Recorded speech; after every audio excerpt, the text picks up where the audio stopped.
In this tutorial, we're going to integrate the concept of a room into our game, and it shouldn't take very long, so let's just go ahead and get started.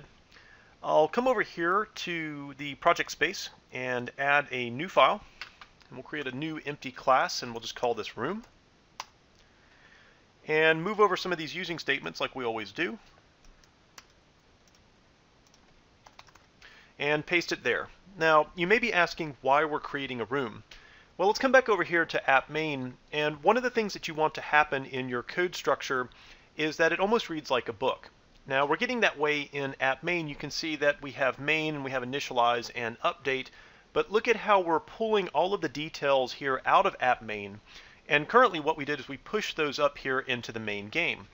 Well, the main game still needs to work at a higher level of abstraction, so what we're going to do is to take this concept right here. You can see this 2D array that really represents a room. So we're going to take a lot of these details and we're going to push it over here into our new room class. Now, one of the things that we're going to do that kind of breaks what we had done in the past is a room is not necessarily a game object. Now, it could be, but if you think about it, it doesn't really have a position and it doesn't really have a velocity. And so some of these ideas haven't really made it to the room class. So what we'll do is to come over back to app main and start by grabbing everything that's related to a room. And right now you can see inside of main game we have our 2D array of tiles. So I'll cut that out of there and paste it into room. Okay, and we'll do the same thing for some of these other parts. Now, looking inside of initialize, all of this stuff right here, lines 15 through 31, they all look like they belong in the room class as well. And so I'll cut those out of there and paste them into the constructor. Now, it's going to complain about a couple of things, but we'll fix those in just a second. Come back over here to the main class and inside of main game and look inside of render, and this chunk of code right here, 23 through 27, no longer belongs here either. So I'll drop down here and create public void render, and we'll paste that code there. Okay, so we've moved a majority of this out of the way. Now let's look at the constructor, because we have a couple of variables here that have not been declared, at least in this context. In fact, this one called context has not been declared. So let's fix the constructor real quick, and we'll create a graphics context called context, and we'll also take in the main game, because that's always a good idea. And of course we have to store those somewhere, so let's create a couple of variables here, and these can be private for now. We'll say main game, and then also private graphics context. We need one of those, and we'll call it context.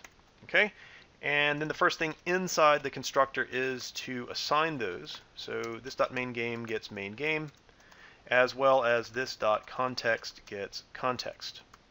Okay, now looking at the way that we create the terrain tiles, I believe we need to pass main game here. That doesn't look right to me. So yeah, let's pass main game, and let's see if anything errors out as we compile. Now we'll come back over here to main game. Now that we've stripped out all of the details of room, let's go ahead and actually create a room. So to do this is actually pretty easy. I can just say public or private. Actually, let's just make it public room, and we're going to call it current room, because what we're building up to is the ability to switch in and out rooms. And what's eventually going to happen is we're going to load rooms from file to create these really large 2D terrains like we were talking about. Okay, so that looks good. And then inside of initialize, what we'll do is to say current room gets a new room, and notice that it wants the graphics context, so we'll pass context. And it also wants the main game, which is this.